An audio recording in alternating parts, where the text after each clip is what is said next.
ایک صحابی حضور اکرم صلی اللہ علیہ وسلم کی بارگاہ میں حاضر ہوتے ہیں، عرض کرتے ہیں یا رسول اللہ صلی اللہ علیہ وآلہ وسلم، زمانہ جاہلیت کے 2 واقعات ہیں، ایک واقعے کے متعلق سوچتا ہوں تو میری ہنسی نہیں رکتی، ایک واقعے کے متعلق سوچتا ہوں تو میرے آنسو نہیں تھمتے۔ حضور اکرم صلی اللہ علیہ وسلم نے ارشاد فرمایا وہ کون سے واقعات ہیں؟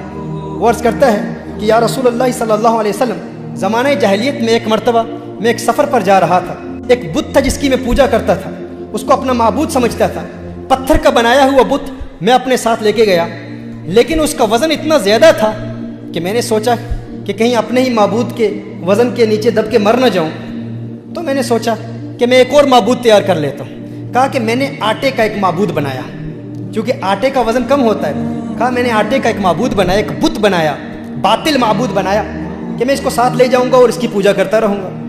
کہا میں اس کو اپنے ساتھ لے کر گیا، رستے میں اس کی پوجا کرتا، اس کی عبادت کرتا علیہ باللہ۔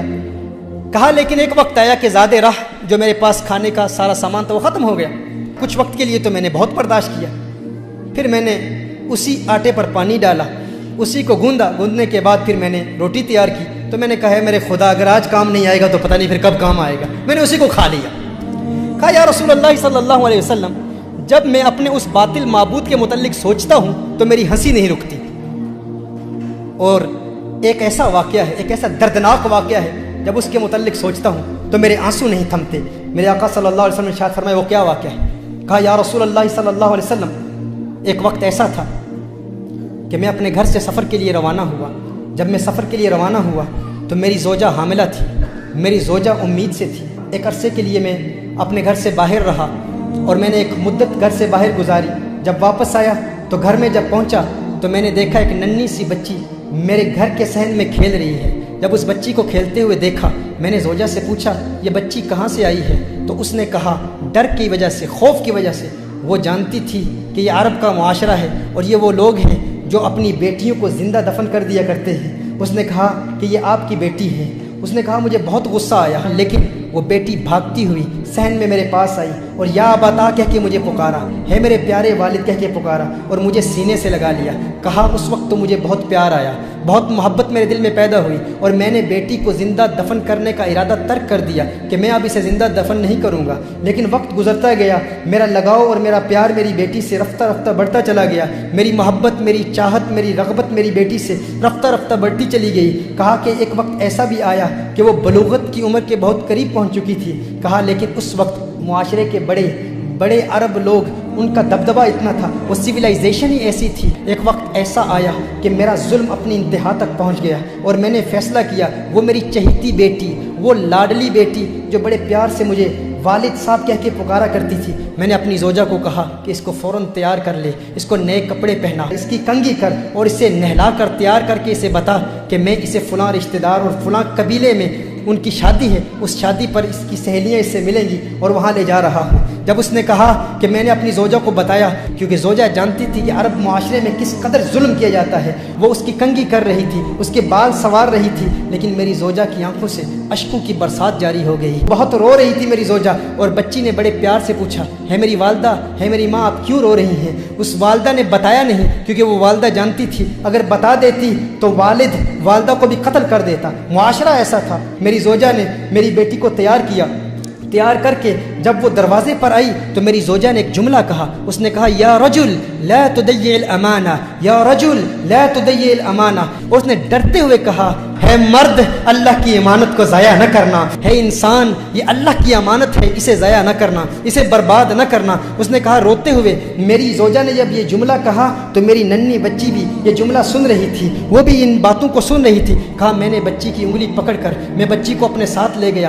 ایک صحرا میں لے گیا۔ بچی پوچھ رہی ہے، اب یہ 3 احادیث، 3 مختلف روایات کا نچوڑ آپ کی بارگاہ میں پیش کر رہا ہوں۔ وہ کہتے ہیں میری بچی بار بار پوچھتی ہے میرے والد صاحب جس قبیلے میں آپ مجھے لے جانے والے تھے یہ رستہ اس قبیلے کو تو نہیں جاتا، آپ مجھے کہاں لے جا رہے ہیں؟ ایک روایت میں آیا کہ اس بچی نے کہا، اس نے کہا کہ میں نے بچی کو اٹھا لیا، بچی تھک گئی، تھوڑی دیر کے بعد وہ بچی خود کہتی ہے اے والد صاحب آپ تھکاوٹ تو محسوس نہیں کر رہے، آپ تھک تو نہیں گئے؟ کہا میں نے اپنی بچی سے کہا میں نہیں تھکا۔ بچی نے کہا نہیں آپ تھک گئے ہیں، اب میں آپ کے ساتھ چلوں گی۔ انگلی پکڑ کر اس بیٹی کو وہ والد اپنے ساتھ اس صحرا میں لے گئے۔ اب جب اس نے دیکھا کہ میں نے گڑھا کھودنا شروع کر دیا، میں نے وہاں پر ایک گڑھا کھودا تو بچی کہہ رہی ہے میرے بابا جان یہ گڑھا کیوں کھود رہے ہیں؟ ایک روایت میں آتا ہے کہ جب بچی نے دیکھا کہ والد صاحب کا پسینہ نکل رہا ہے تو وہ بچی خود اپنے کپڑوں سے والد صاحب کا پسینہ پہنچ رہی ہے کہ میرے والد کو تکلیف نہ ہو۔ جب والد کی تکلیف دیکھی تو وہ بچی بھاگ کر آتی ہے اور خود گڑھا کھودنے میں مدد کر رہی ہے۔ کہا لیکن میرا دل پتھرا چکا تھا، میں پتھر دل ہو چکا تھا، اور زمانے کا، معاشرے کا رعب اور دبدبہ اور فکر اس قدر لاحق تھی کہ میں نے اپنے بچی کو اٹھا کے اس گڑھے میں پھینک دیا۔ جب بچی کو گڑھے میں پھینکا تو ریت میں نے بچی پر ڈالنا شروع کر دی۔ ایک روایت میں آتا ہے کہ بچی نے والد کا ہاتھ پکڑ لیا، کہا ہے میرے والد کیا آج تو مجھ پر وہی ظلم کرے گا جو عرب لوگ اپنی بچیوں پر کرتے ہیں؟ کہ آج وہی ظلم کرے گا؟ میری ایک التجا ہے، میری ایک تمنا ہے میرے والد صاحب، ایک آرزو ہے، آج تو مجھے مار رہا ہے لیکن میری ایک خواہش ہے، میری والدہ کو نہ بتانا کہ تو نے مجھے قتل کیا تھا، کہنا کہ اسی قبیلے کے لوگوں میں اپنی بیٹی کو چھوڑ آیا۔ ایک وقت ایسا بھی آیا کہ میری داڑھی پر اس ریت کا غبار میری داڑھی پر تھا، بچی اپنے ہاتھوں سے اپنے والد کی داڑھی بھی صاف کر رہی تھی، اس کو اپنے والد کی داڑھی پر جو غبار تھا وہ اچھا نہیں لگتا تھا۔ کہا لیکن میرا ظلم اپنی انتہا تک پہنچ چکا تھا، اور آخری جملہ اس بچی نے کہا ہے میرے والد آپ کو یاد ہے جب میں گھر سے باہر نکلی تھی تو ماں نے کیا کہا تھا؟ یا رجل لا تضیع الامانہ،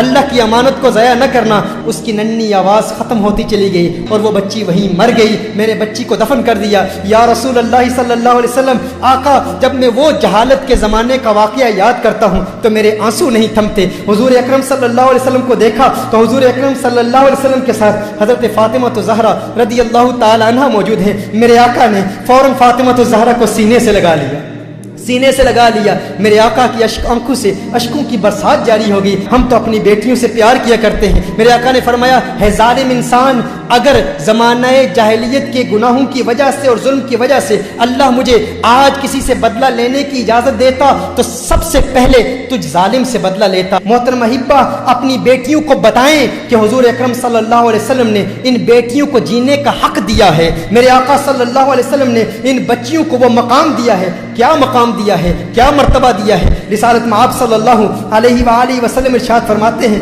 جب کسی کے ہاں لڑکی پیدا ہوتی ہے تو اللہ تعالیٰ اس کے گھر فرشتوں کو بھیجتا ہے۔ آج آپ دیکھیں آپ کے گھر بیٹی پیدا ہو جاتی ہے، آپ پریشان ہو جاتے ہیں، دو بیٹیاں پیدا ہو جاتی ہیں، آپ پریشان ہو جاتے ہیں کیونکہ بیٹوں پر ہم فخر کرتے ہیں۔ میرے آقا صلی اللہ علیہ وآلہ وسلم ارشاد فرماتے ہیں جب اللہ تعالیٰ کسی کو بیٹی عطا کرتا ہے، لڑکی عطا کرتا ہے تو اس کے گھر فرشتوں کو بھیجتا ہے۔ فرشتے آ کر کہتے ہیں ہے گھر والو تم پر سلامتی ہو۔ پھر فرشتے اپنے پر بچھا دیتے ہیں، اپنے پروں کے سائے میں اس بچی کو لے لیتے ہیں اور اپنے ہاتھ اس بچی کے سر پر پھیرتے ہیں، اور پھر فرشتے کہتے ہیں کہ یہ ناتواں کمزور جان ہے، جو اس ناتواں کمزور کی پرورش کرے گا قیامت تک اللہ کی مدد اس کے شامل حال رہے گی۔ میرے آقا صلی اللہ علیہ وسلم نے ارشاد فرمایا بیٹیوں کو برا مت کہا کرو، تم دیکھتے نہیں میں محمد عربی بھی بیٹیوں والا ہوں، تم دیکھتے نہیں میں بھی بیٹیوں والا ہوں۔ بے شک بیٹیاں تو بہت محبت کرنے والی، غم گسار اور بہت زیادہ مہربانی کرنے والی ہوتی ہیں۔ ایک حدیث میں میرے آقا صلی اللہ علیہ وسلم نے ارشاد فرمایا جس شخص پر بیٹیوں کی پرورش کا بار پڑ جائے اور وہ ان کے ساتھ حسن سلوک کرے تو اس کے لیے جہنم سے روک بن جاتی ہیں، بیٹیاں اسے جہنم میں داخل نہیں ہونی دیتی۔ یہ بیٹیوں کا مقام ہے، کس نے دیا؟ میرے آقا صلی اللہ علیہ وآلہ وسلم نے دیا۔ حضرت انس رضی اللہ تعالیٰ عنہ روایت فرماتے ہیں نبی کریم صلی اللہ علیہ وسلم نے ارشاد فرمایا جو شخص دو لڑکیوں کی پرورش کرتا ہے، جو شخص دو لڑکیوں کی پرورش کرتا ہے یہاں تک کہ وہ بالغ ہو جائیں تو میرے آقا نے ارشاد فرمایا جنت میں میرے ساتھ وہ یوں ہوگا جیسے یہ دو انگلیاں ملی ہوئی ہیں۔ اگر جنت میں آقا کی صحبت، آقا کی خدمت میں رہنا چاہتے ہو، آقا کے قریب رہنا چاہتے ہو تو بیٹیوں کی پرورش کرو۔ شارحین فرماتے ہیں حضور نے دو لڑکیاں فرمایا، دو بیٹیاں نہیں، یعنی اگر کوئی دو بیٹیوں کی پرورش کرے یا دو بہنوں کی پرورش کرے اور شریعت مطہرہ کے مطابق کرے اور وہ ان کی آنکھوں کے سامنے بالغ ہو جائیں، ان کے حقوق ادا کرے تو جنت میں وہ حضور اکرم صلی اللہ علیہ وسلم کے ساتھ ہوگا۔ یہ مقام میرے آقا صلی اللہ علیہ وآلہ وسلم نے عورت کو دیا۔